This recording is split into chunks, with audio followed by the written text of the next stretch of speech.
Initially India को vaccine के raw materials provide करने के लिए अमेरिका ने साफ इनकार करने के बाद अभी हाल में ही हमारे बाइडेन चाचा ने प्रॉमिस किया है कि अब वो इंडिया को रॉ मटेरियल्स प्रोवाइड करेंगे। तो अब यहाँ पर दो सवाल उठते हैं। सवाल नंबर 1 कि भाई जब अमेरिका ने इंडिया को साफ मना कर दिया था तब हमारी विधायक चाची के सारे दीवाने कहाँ गए थे? और सवाल नंबर 2 कि भाई अगर इंडिया को रॉ मटेरियल्स आपको प्रोवाइड करने ही थे तो शुरू में आपने साफ इनकार क्यों किया?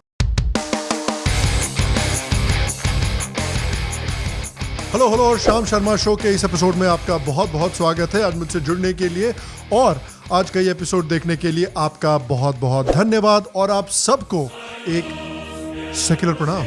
तो आपको याद होगा कि जब बाइडेन ने 2020 में इलेक्शंस जीते थे तो उसने प्रॉमिस किया था कि भाई ट्रंप जो है वो तो अपने एलाइज को, अपने दोस्तों को अटैक करता था, उनसे सवाल करता था, लेकिन मैं हमेशा अपने दोस्तों के साथ डट कर खड़ा रहूंगा। उन्होंने यहां तक कहा था कि वो इंडिया को एक स्ट्रेटेजिक एलाई मानते हैं और उनके साथ दोस्ती को और भी गहरी बनाना चाहते हैं। लेकिन बाइडेन ने जो हाथ इंडिया की तरफ दोस्ती में बढ़ाया था उसी हाथ से बाइडेन ने हाल में ही इंडिया की पीठ में छुरा भी डाल दिया। हम सबको पता है कि इंडिया अभी काफी बुरी सेकेंड वेव से गुजर रहा है और अभी इंडिया में कोविड वैक्सीन की शॉर्टेज भी चल रही है। और देखिए, let's be very very clear about one thing कि ये जो अभी कोविड वैक्सीन की शॉर्टेज चल रही है इंडिया में, इसमें सीधे सीधे इंडिया की गवर्नमेंट की मिसमैनेजमेंट और पुअर प्लानिंग की प्रॉब्लम है। लेकिन जब इंडिया को सही मायने में एक दोस्त की जरूरत थी तो हमारी विधायक चाची और बाइडेन चाचा ने क्या किया? उन्होंने कहा अमेरिका फर्स्ट, इंडिया जाए भाड़ में। जब एक स्ट्रेटेजिक एलाई को मदद चाहिए थी तब अमेरिकन गवर्नमेंट का पहला रिस्पांस था कि इंडिया जाए भाड़ में। तो जब हमारे बाइडेन चाचा इलेक्शन जीते थे तब सब लोग इस तरह से बर्ताव कर रहे थे कि भैया फैशिज्म तो खत्म हो गया, अच्छाई की बुराई के ऊपर जीत हुई है। हमारे देश के जो बुद्धिजीवी हैं वो तो इस तरह से एक्टिंग कर रहे थे कि भैया श्री राम ने रावण को हरा दिया हो, अगर रावण ऑरेंज कलर के हो और श्री राम को डिमेंशिया हो। Of over 40 years, and that I'm going to beat Joe Biden. I'm going to beat Joe Biden. लोग इतने खुश थे कि कमाला चाची जीत गई, एक ऐसी औरत जिन्होंने पूरी जिंदगी अपने आप को एक ब्लैक औरत की तरह आइडेंटिफाई किया है, और जब उन्होंने इलेक्शन लड़ने की ठानी तब रातों रात मैडम इंडियन बन गई। तब मैडम अचानक से इंडियन एक्ट्रेसेस के साथ जाके डोसा बनाने लगी। It's like, okay, what can she do? You got my vote. India के कई लोग तो इस तरह से खुशी मना रहे थे जैसे उनके खुद की चाची विधायक बन गई हो। वाह, deliverance, finally it's official, bye bye Donald, Biden it is, well done America, finally it is all over in USA, girl crushing on senator Kamala Harris, Kamala Devi Harris, history is made, first woman vice president of the USA.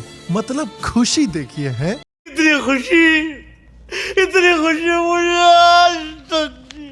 जितने हमारे बुद्धिजीवी लोग थे वो सब वही पुराना glass ceiling वाला ट्वीट कॉपी पेस्ट करके ट्वीट कर रहे थे। इनको पता भी नहीं था कि कुछ साल पहले वो इतनी सारी माइनॉरिटीज को उठाकर जेल में फेंक रही थी, और अब ये लोग एक्टिंग इस तरह से कर रहे हैं कि जैसे भैया शुरू से ही इनको सपोर्ट करते हुए आ रहे लोग हैं। अमेरिका जाके खुद कैंपेन किया था इन लोगों ने इनके लिए।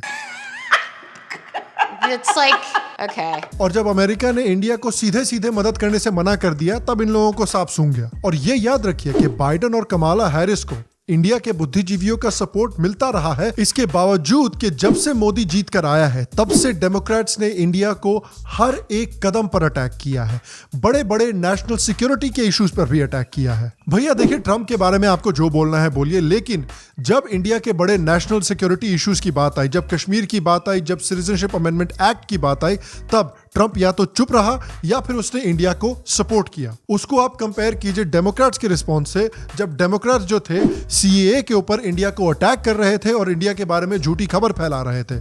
कश्मीर के ऊपर भी डेमोक्रेट्स इंडिया को अटैक कर रहे थे। यहां तक कि जब इंडिया को वेंटिलेटर्स की कमी पड़ रही थी फर्स्ट वेव के अंदर, तब ट्रंप ने तुरंत इंडिया को वेंटिलेटर्स भिजवाए थे। और इन सब चीजों के बावजूद हमारे बुद्धिजीवी और हमारे जर्नलिस्ट कह रहे थे कि भाई बाइडेन इंडिया के लिए बेटर है। हमारे यूथ आइकॉन राहुल गांधी जी जो हैं वो भी कह रहे थे कि भाई पूरी दुनिया को बाइडेन जी का एग्जांपल फॉलो करना चाहिए। I think under the current situation, I think what President Biden is doing is spot on. And I think, frankly, if you were to ask me, that's the only way out. There is no other way out than to go down that path. और भैया विधायक चाची जो India से इतना प्यार करती हैं, अपनी इंडियन हेरिटेज से इतना प्यार करती हैं, वो कहाँ थी जब अमेरिकन गवर्नमेंट इंडिया को साफ मना कर रही थी मदद करने से? कहाँ थी मैडम उस समय पर? विधायक चाची उस समय पर मैक्सिकन प्रेसिडेंट के साथ हॉर्टिकल्चर डिस्कस कर रही थी। नहीं ये मजाक हो रहा है, एक सेकंड यार, मजाक हो रहा है। तो बेसिकली जब ट्रम्प अमेरिका फर्स्ट कहा करता था, अमेरिका फर्स्ट, तब उसको गालियां पड़ती थी, तब उसको फैशिस्ट बोला जाता था। यहां तक कि तब लोग मोदी को अटैक करने के लिए इसी तरह से उसको ट्रम्प से कंपेयर किया करते थे। His campaign could be summed up in one phrase. India first, India first, India first, India first. तो बेसिकली जब मोदी इंडिया फर्स्ट बोले वो बड़ी खराब चीज है, जब ट्रम्प अमेरिका फर्स्ट बोले वो बड़ी खराब चीज है, लेकिन जब बाइडेन अमेरिका फर्स्ट बोले तब भैया कोई तकलीफ नहीं है। कम से कम वो ब्लैक लाइव्स मैटर को तो सपोर्ट करता है, कम से कम वो एंटीफा को तो सपोर्ट करता है। बड़ा हरामी हो बेटा। It's like, okay. कसम से भैया जितनी देर अमेरिका ने इंडिया को मदद करने में लगाई है, उतनी देर में तो अमेरिका ने आईसिस और अलकायदा को हथियार भी प्रोवाइड कर दिए थे। और इनिशियली इंडिया को साफ मना करने के बाद बाइडेन को इंडिया से और अपने खुद के लोगों से खूब गालियां पड़ी, खूब डांट पड़ी। और उसके बाद यूएस गवर्नमेंट को थोड़ी अकल आई और यूएस गवर्नमेंट ने फिर अनाउंस किया कि भैया हम इंडिया के साथ तो हमेशा खड़े रहेंगे, हम इंडिया की मदद करने के लिए कुछ भी करने को तैयार हैं, इंडिया तो हमारा इतना पुराना दोस्त है। और देखिए यूएस की जो हेल्प इंडिया को आ रही है वो इंडिया डेफिनेटली अप्रिशिएट करेगा और अप्रिशिएट करता है। लेकिन सवाल ये उठता है ना कि जब आपको इंडिया की मदद करनी ही थी तब शुरू में आपने इंडिया को मना क्यों किया? क्या रीजन हो सकता है इसके पीछे? क्योंकि याद रखिए जब अमेरिका कोविड की फर्स्ट वेव से जूझ रहा था, तब जब उसको हाइड्रोक्लोरोक्विन की जरूरत थी, तब इंडिया ने तुरंत उसको 50 मिलियन हाइड्रोक्लोरोक्विन के डोजेस भेजे थे। और देखिए यूएस की गवर्नमेंट ने इतने समय इंतजार क्यों किया, इसके पीछे एक कारण हो सकता है। कारण ये हो सकता है कि डेमोक्रेट्स जो हैं वो इंडिया को और खासकर मोदी को एक सबक सिखाना चाहते थे। उन्हें यह बात अच्छी नहीं लगी कि मोदी जो है जब अमेरिका आया तो उसने ट्रंप के साथ हाउडी मोदी इवेंट किया और वहां पर ट्रंप को सपोर्ट भी किया। तो उन्होंने सोचा कि ठीक है बेटा, इस पैंडेमिक में तुम्हें एक सबक सिखाते हैं, हम तुमको मदद करने से सीधे सीधे मना कर देंगे ताकि तुम्हारा देश कोविड से थोड़े दिन और भुगते, और हमारी जो मीडिया है जो हमसे बहुत प्यार करती है वो तुमको शर्मिंदा करने के लिए आर्टिकल्स लिखे, वो तुम्हारी सफरिंग को, तुम्हारे दर्द को एक्सप्लॉइट करते हुए इस तरह के वीडियो शेयर करें। वैश्विक महामारी कोरोना 24 अप्रैल शनिवार अपना तांडव मचाती हुई लगातार लोग काल कलबित होते हुए हर ओर चिताएं ही चिताएं जल रही हैं। तो ये पूरी तरह से पॉसिबल है कि डेमोक्रेट्स ने ये डिसीजन लिया कि भाई हम मोदी को शर्मिंदा करना चाहते हैं और इस सेकेंड वेव को एक्सप्लॉइट करके हम मोदी को शर्मिंदा करेंगे। और अगर मोदी को शर्मिंदा करने के लिए कुछ लोगों की जानें अगर जाएं तो उसमें हमें कोई प्रॉब्लम नहीं है। और इस तरह के गेम खेलने के लिए क्या किसी बुद्धिजीवी ने अभी तक विधायक चाची को कुछ लिखा है, विधायक चाची से सवाल पूछा है? विधायक चाची कहती हैं कि वो इंडिया से बड़ा प्यार करती हैं। कहाँ है उनका प्यार? या फिर क्या ये पॉसिबल है कि विधायक चाची का जो प्यार है वो तभी निकल कर आता है जब उनको बेवकूफ इंडियन अमेरिकन से वोट और पैसे चाहिए होते हैं, और उनको भी पता है कि इंडियन अमेरिकन एक नंबर के नामाकूल हैं, उनको खाली एक डोसा बनाते हुए मेरा वीडियो देख लेना है और वो कन्विंस हो जाएंगे। It's like, okay. जितने भी हमारे लेफ्टिस्ट हैं जो कहते हैं कि भाई ब्लैक लाइव्स मैटर, क्या ब्राउन लाइव्स मैटर नहीं करती?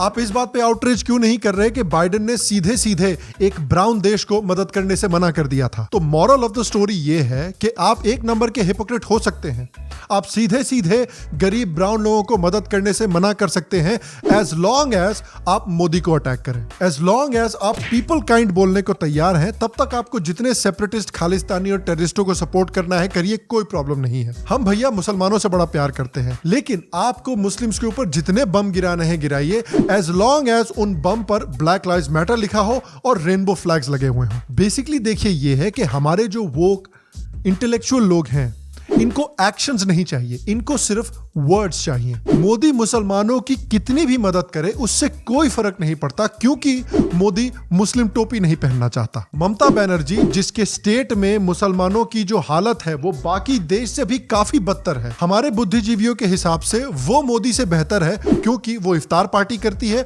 और नमाज पढ़ती है। ये है लेवल हमारे बुद्धिजीवियों का। ये है लेवल हमारे इंटेलेक्चुअल्स का। भैया मोदी को अटैक करने के लिए ये लोग अपनी माओ को बेच खाएंगे। और मैं आपसे पूछना चाहता हूं कि आपके हिसाब से क्यों बाइडेन गवर्नमेंट ने इनिशियली भारत को मदद करने से मना किया और अब अचानक से उन्होंने इतनी कायापलट क्यों की? और नंबर 2 कि भारत की मदद करने से मना करने के बाद हमारे बुद्धिजीवियों ने यूएस की गवर्नमेंट को अटैक क्यों नहीं किया? उनसे सवाल क्यों नहीं पूछा? हमारी विधायक चाची से सवाल क्यों नहीं पूछा? आपको क्या लगता है? नीचे कमेंट सेक्शन में मुझे जरूर बताएं। अगर आपको आज का एपिसोड पसंद आया हो तो प्लीज आज के एपिसोड को एक लाइक दें, एक थम्स अप दें। इससे मेरी बहुत मदद होती है, इससे शो की बहुत मदद होती है। अगर आप शाम शर्मा शो को सपोर्ट करना चाहते हैं, शाम शर्मा शो को सस्टेनेबल रखना चाहते हैं, तो प्लीज शाम शर्मा शो के पेट्रियन पर मेंबर बने या फिर यूट्यूब पर मेंबर बने। इससे आपको शाम शर्मा शो के डिस्कॉर्ड सर्वर पर भी एक्सेस मिलेगा। और अगर आपको शाम शर्मा शो का ये एपिसोड पसंद आया लेकिन आपने अभी तक फिर भी सब्सक्राइब नहीं किया है, अरे भैया तो किस बात का इंतजार कर रहे हैं? अब तो बाइडेन जी ने भी हाँ बोल दी है।